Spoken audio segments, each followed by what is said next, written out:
नमस्कार, मी भावना दिलीप चंदवानी. हितगुजमध्ये आपलं सर्वांचं स्वागत. या कार्यक्रमामध्ये आपण आरोग्याशी संबंधित विविध विषयांवर चर्चा करत असतो. आज देखील अशाच एका महत्त्वाच्या विषयावर आपण बोलणार आहोत.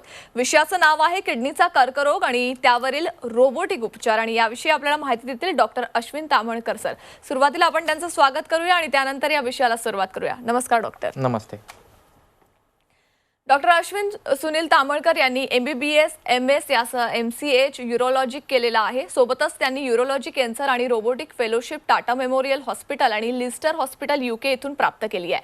Doctor Apollo cancer hospital Navi Mumbai येथे सल्लागार यूरो ऑन्कोलॉजिस्ट आणि रोबोटिक सर्जन म्हणून काम बघतायत. त्यांनी आतापर्यंत 300च्या वर रोबोटिक यूरोलॉजी कॅन्सर सर्जरी केलेल्या आहेत आणि त्यांना विविध प्रकारचे नॅशनल आणि आंतरराष्ट्रीय पुरस्कार देखील प्राप्त झालेत. ते यूरोलॉजिकल सोसायटी ऑफ इंडियाच्या कॅन्सर गाईडलाईन कमिटीचे एक मेंबर देखील आहेत. आता आपण विषयाला सुरुवात करूया. डॉक्टर, जसं आपण बघतोय की आज किडनीचा कॅन्सर आणि त्यावरील आधुनिक उपचार म्हणजेच रोबोटिक उपचार या विषयावर आपण बोलणार आहोत. मला सुरुवातीला जाणून घ्यायचं आहे की किडनीचा आजार म्हणजे किडनीचा कर्करोग म्हणजे नेमकं काय? सो किडनी बेसिकली ह्या दोन स्ट्रक्चर्स असतात. त्याला आपण मराठीत मूत्रपिंड म्हणतो. दोन असतात, त्या पाठीच्या मागच्या साईडला असतात. त्याच्यामध्ये होणारा कुठलाही कॅन्सरच्या बिमारीला आपण किडनी कॅन्सर म्हणतो. प्रत्येक वेळेला कुठलाही हे इट डझंट स्टँड, म्हणजे फक्त किडनी कॅन्सरसाठी नाही पण बाकी कुठल्याही कॅन्सरसाठी इनिशियली तो छोट्या साईजमध्ये चालू होतो आणि हळूहळू तो वाढतो, हळूहळू तो किडनीच्या ऑर्गनच्या बाहेर येतो आणि मग बाहेर पसरतो. सो हा स्टेज वाईज पसरतो. किडनी कॅन्सर ह्याला म्हणतात. मात्र डॉक्टर, किडनी कॅन्सर शरीरामध्ये आहे किंवा किडनी कॅन्सरला अगदी शरीरामध्ये सुरुवात झाली आहे हे आपल्याला कसं कळतं? आणि महत्त्वाचा मुद्दा म्हणजे यामध्ये रिस्क फॅक्टर कोणकोणते असतात? Right. So kidney risk factors, kidney कॅन्सरच्या बद्दल डिवाइड केले झाले तर एक मॉडिफायबल रिस्क फॅक्टर्स आणि नॉन मॉडिफायबल रिस्क फॅक्टर्स आपण म्हणू शकतो. सो एज जे आपल्या हातात ऑब्व्हियसली कंट्रोलमध्ये नाही आहे. हायपर टेन्शन, ज्या पेशंटना ब्लड प्रेशरचा लॉंग स्टँडिंग ब्लड प्रेशर आहे, दुसरा घटक, आणि ओबेसिटी, हे जे रिस्क फॅक्टर्स असतात ते नॉन मॉडिफायबल और पार्शली मॉडिफायबल रिस्क फॅक्टर्समध्ये गणले जातात. आणि सगळ्यात महत्त्वाचा मॉडिफायबल रिस्क फॅक्टर जो आपल्या हातामध्ये आहे त्याला तो आहे smoking. So in general smoking हे बरेच वर्षानुसार जर असेल, बरेच वर्षांमध्ये कॅल्क्युलेटेड, आपण त्याला पॅक इयर्स म्हणतो. म्हणजे एखादा पॅक पर डेच्या हिशोबाने नंबर ऑफ इयर्स कॅल्क्युलेट केले तर जेवढी जास्ती पॅक इयर्स तेवढी त्याची रिस्क वाढते. आणि ही रिस्क नॉर्मल व्हायला ज्या दिवशी तुम्ही स्मोकिंग थांबवता त्याच्यानंतर 10 ते 15 वर्ष लागतात. So it takes years together. So हे 4 रिस्क फॅक्टर्स किडनीचे आहे, किडनी कॅन्सरसाठीचे आहे. आणि सगळ्यात महत्त्वाचं, ज्या पेशंटना क्रॉनिक किडनी डिसीजेस असतात, पुढे जाऊन ट्रान्सप्लांट लागतं, त्या पेशंट्सना नेटिव्ह किडनी म्हणजे ज्या नॉन फंक्शनल किडनीज आहेत त्यांच्यामध्ये कॅन्सरची लागण व्हायची शक्यता असते. सो हे 4 ते 5 रिस्क फॅक्टर्स असतात. अच्छा डॉक्टर, जनरली कॅन्सरला जर दूर करायचं असेल तर सुरुवातीला तुम्ही डायग्नोसिस देखील करत असतात. तर हे डायग्नोसिस नेमकं कसं केलं जातं आणि महत्त्वाचा मुद्दा म्हणजे महत्त्व काय आहे अर्ली स्टेजमध्ये डायग्नोसिस करण्याचं? ॲब्सोल्युटली. सो त्याच्या आधी एक गोष्ट आपण लक्षात घेऊया की इंडियामध्ये सध्याची सिच्युएशन काय आहे. तर ग्लोबली जर बघितलं अख्ख्या जगामध्ये तर वयाच्या 64 हा एक मीडियन एज म्हणतो आपण, average age of kidney cancer आहे. इंडियामध्ये हे 55 वर्ष आहे. So that is one important highlight. Male to female ratio जगामध्ये वेळा तर 1.5:1 असतो, आपल्यामध्ये तो 4:1 असतो इंडियामध्ये सध्याच्या सिच्युएशनमध्ये. आणि तिसरी गोष्ट, आपल्याकडे 30% जास्ती पेशंट हे 50च्या वयाच्या आधी डायग्नोसिस होतात. सो आपल्याकडचा जो डायग्नोसिस किडनी कॅन्सरचा आहे तो बराच अर्ली एजमध्ये आहे. आणि बऱ्याच वेळेला छोट्या साईजमध्ये जे किडनी ट्युमर्स डिटेक्ट होतात जगामध्ये ते आपल्याकडे अनफॉर्च्युनेटली फक्त 10% केसेसमध्ये होतात. मेजॉरिटी ऑफ द टाइम्स हे ट्युमर्स आपल्याकडे 4 सेंटीमीटरच्या वरच्या साईजमध्ये आणि अशा प्रकारे डायग्नोस होतात.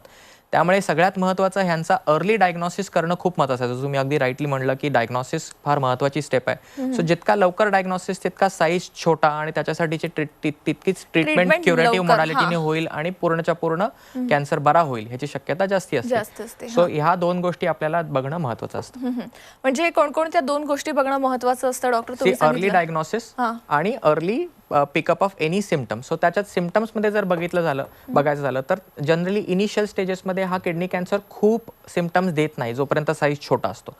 साईज एकदा थोडा वाढला की त्याच्यानंतर आयदर त्या साईडला किडनीमध्ये पेन होणे, दुखणे किंवा युरिनमध्ये ब्लिडिंग होणे, म्हणजे हे 2 प्रकारचे सिम्पटम्स पेशंट प्रेझेंट करू शकतो. जर किडनीमध्ये जर ब्लिडिंग झालं तर ते युरिनमध्ये ऑब्व्हियसली ब्लिडिंग दिसणार आहे. सो कुठल्याही प्रकारची लाल लघवी ही पेशंटने इग्नोर करू नये.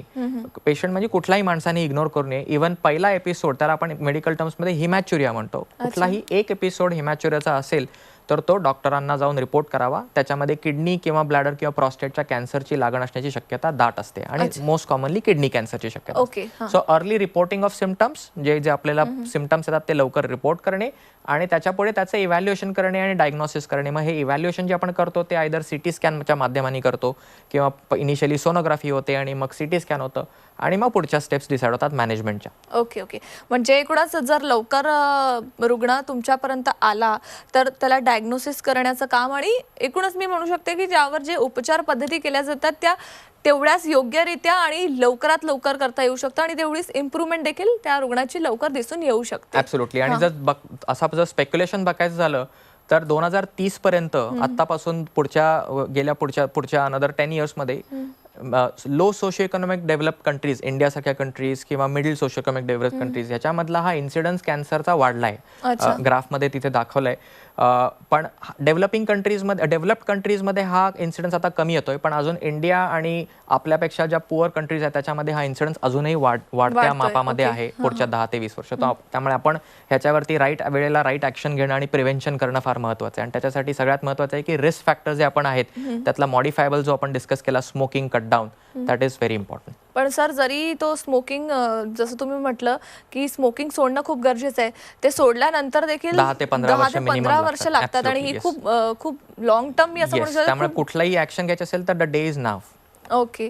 हा, म्हणजे अगदी आजच करणं खूप गरजेचं आहे कारण त्याचे दुष्परिणाम आपल्या शरीरावर फक्त किडनी कॅन्सरवरच नाही म्हणता येणार, आणखीनही शरीराच्या इतर भागांवर पण देखील त्यांचे तेवढेच दुष्परिणाम डॉक्टर दिसून येतात. सर, आज आपला जो विषय आहे किडनीचा कॅन्सर, आतापर्यंत किडनीचा कॅन्सर का होतो, त्याचे उपचार काय देता येऊ शकतात किंवा सिम्पटम्स काय काय आहेत, उपाय काय काय ते तर तुम्ही सांगितलं. मात्र आणखीन दुसरा विषय म्हणजे रोबोटिक सर्जरी किंवा रोबोटिक उपचार या संदर्भात आज आपण बोलणार आहोत. तर सर, मला आता तिकडेच वळायचं आहे की किडनी कॅन्सर तर आहे, मात्र त्यामध्ये रोबोटिक उपचारचा किती भाग आपण वापरतात किंवा रोबोटिक उपचार म्हणजे नेमकं काय? बरोबर. सो त्याच्या आधी आपण हे अंडरस्टँड करूया की किडनी कॅन्सरची ट्रीटमेंट कशी केली जाते. तर जेव्हा छोटा साईज ट्युमरचा असतो, छोटा साईज म्हणजे रफली अराउंड 4 ते 5 सेंटीमीटर, जुन्या काळामध्ये 4 सेंटीमीटर म्हणायचे, आता थोडेसे इंडिकेशन्स वाढली आहेत कारण अजून सायन्स इव्हॉल्व्ह होतंय, we are more learned about it. त्यामुळे किडनीचा ट्युमर जेव्हा छोटा असतो तेव्हा त्याला तेवढाच ट्युमरला फक्त काढलं जातं आणि रिमेनिंग त्या साईडची किडनी प्रिझर्व्ह केली जाते और अटेम्प्ट केली जाते. त्याला पार्शल नेफ्रेक्टमी म्हणतात. ही पार्शल नेफ्रेक्टमी ओपन माध्यमाने केली जाते किंवा दुर्बिणीच्या माध्यमाने म्हणजे लॅप्रोस्कोपी माध्यमाने केली जाते किंवा रोबोटिक सर्जरीने केली जाते. आपण रोबोटिक सर्जरीचा व्हिडिओ ह्याच्यानंतर थोड्या वेळानंतर बघूया. पण ह्याला म्हणतात पार्शल नेफ्रेक्टमी. पुढची जी स्टेप असते ती ही जी या डायग्राममध्ये दाखवलं की ओपन माध्यमाने जी करतो आपण की मोठा साईजचा ट्युमर आहे पण आपण किडनी सेव्ह करण्याचा अटेम्प्ट करतोय, जेव्हा ओव्हरऑल किडनीचं फंक्शन कमी आहे. कारण किडनीचं फंक्शन सेव्ह होणं ते तितकंच महत्त्वाचं आहे. म्हणजे या ऑपरेशनमध्ये 2 गोल्स आहेत. पहिलं गोल आहे की किडनीचा ऑब्व्हियसली कॅन्सर मुक्त करणे, हे पहिलं गोल आहे. आणि दुसरं गोल आहे की किडनीचं फंक्शन किती प्रकारे वाचवता येईल. कारण लकीली 2 किडन्या असतात. एक किडनीचं ऑपरेशन पूर्ण काढायला लागलं तरी दुसरी किडनी काम करू शकते, पण majority of the times attempt हा असतो की किडनीचं function as far as possible preserve करू शकतो आपण.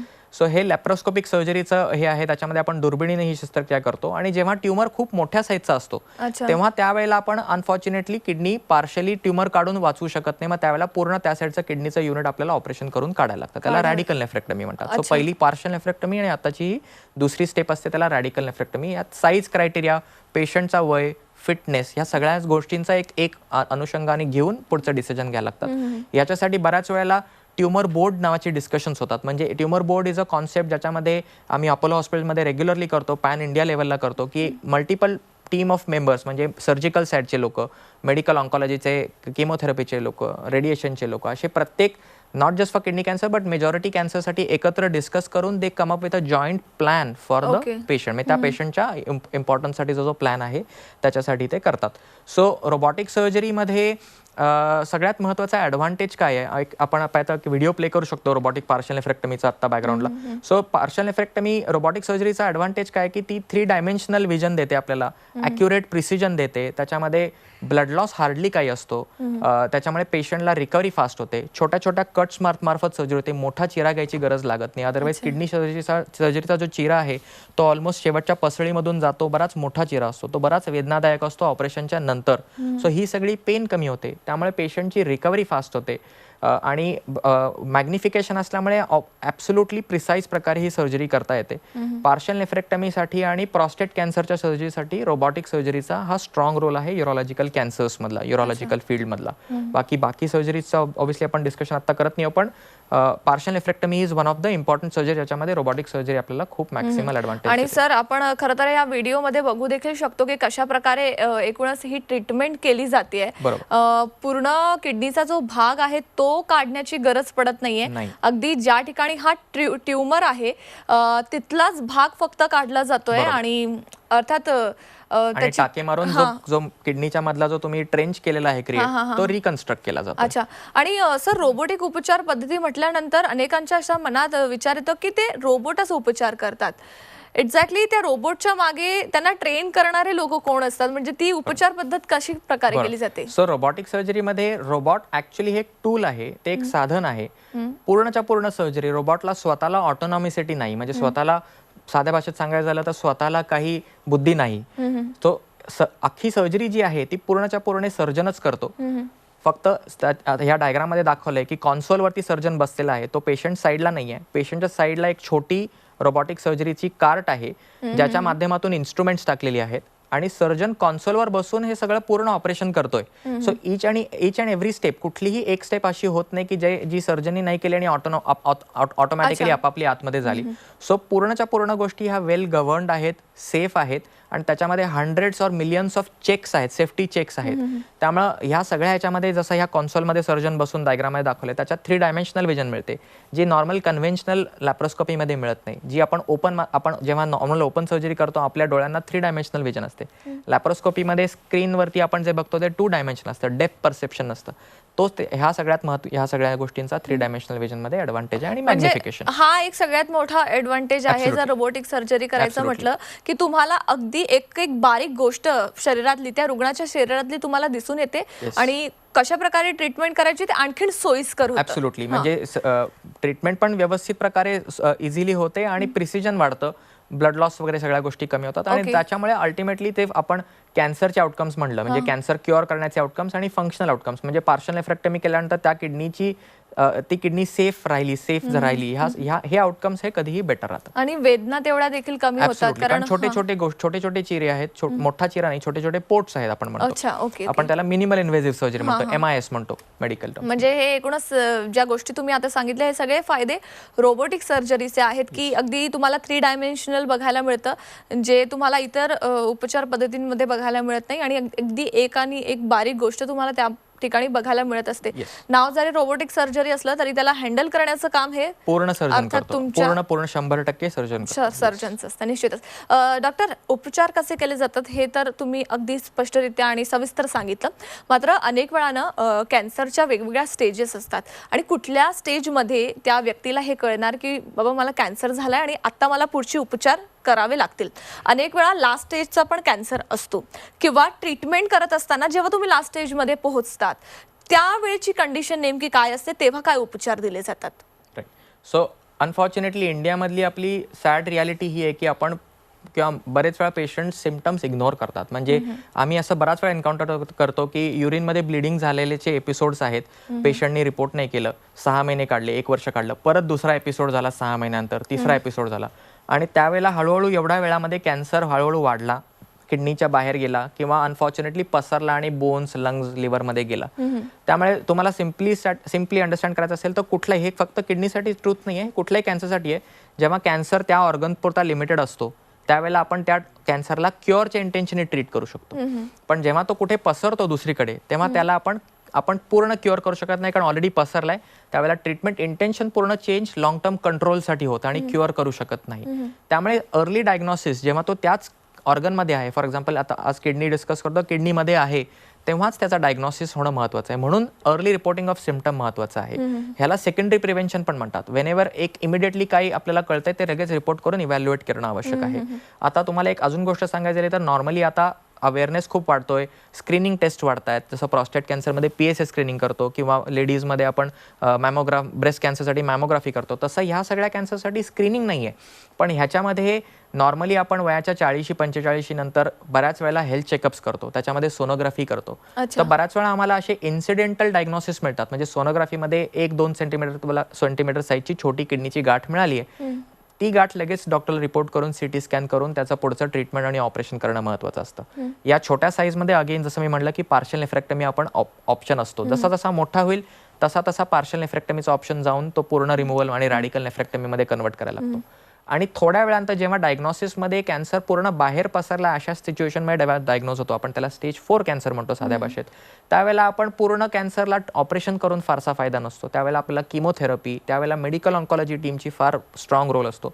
सध्याच्या जमान्यामध्ये किमोथेरपी आणि इम्युनोथेरपीचा खूप स्ट्रॉंग रोल आहे. स्पेशली किडनी कॅन्सर हा फार इम्युनोजेनिक कॅन्सर आहे. म्हणजे काय, बऱ्याच वेळेला इम्युनिटी रिलेटेड मॅनिप्युलेशन्स केली तर किडनी कॅन्सर चांगल्या प्रकारे रिस्पॉन्ड करतो. इम्युनोथेरपी ही लास्ट थोड्या वर्षातला ॲडव्हान्समेंट आहे मेडिकल फील्डमधलं, मेडिकल ऑन्कॉलॉजीमधलं बून आहे म्हणायचं झालं तर. आणि त्याच्यामुळे कॅन्सरचे आउटकम्स हे खूप इम्प्रूव्हाइज झालेले आहेत.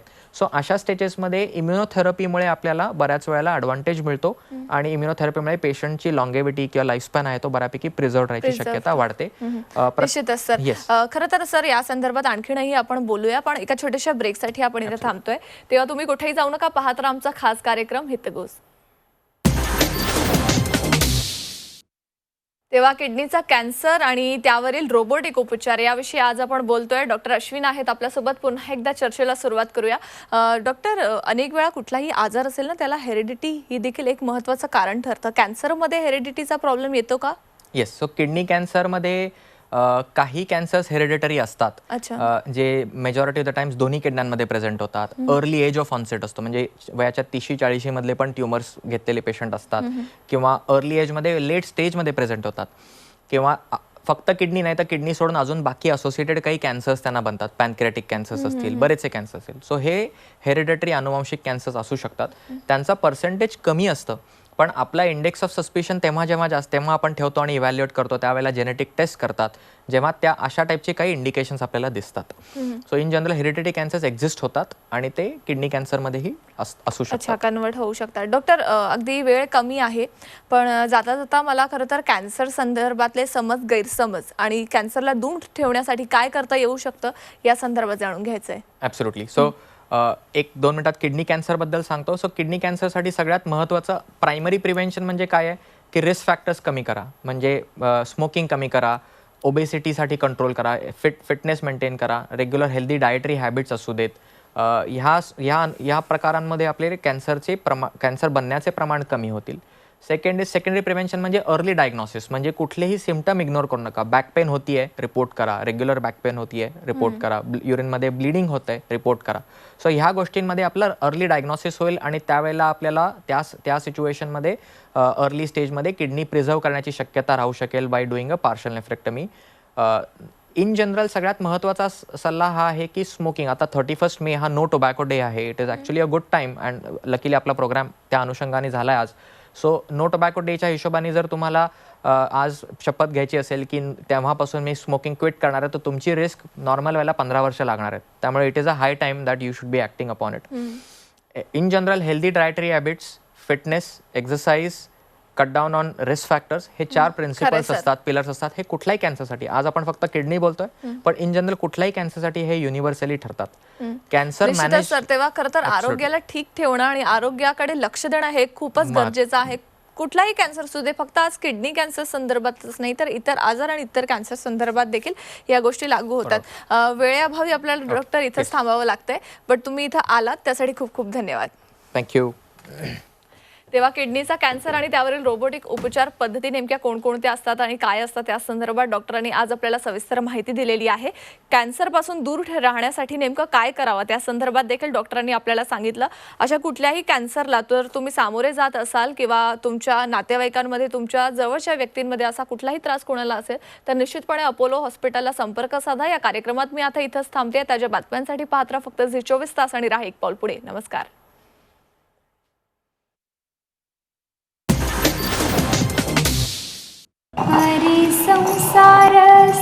बहिणाबाईंची जात्यावरची ओवी, म्हणजे झी 24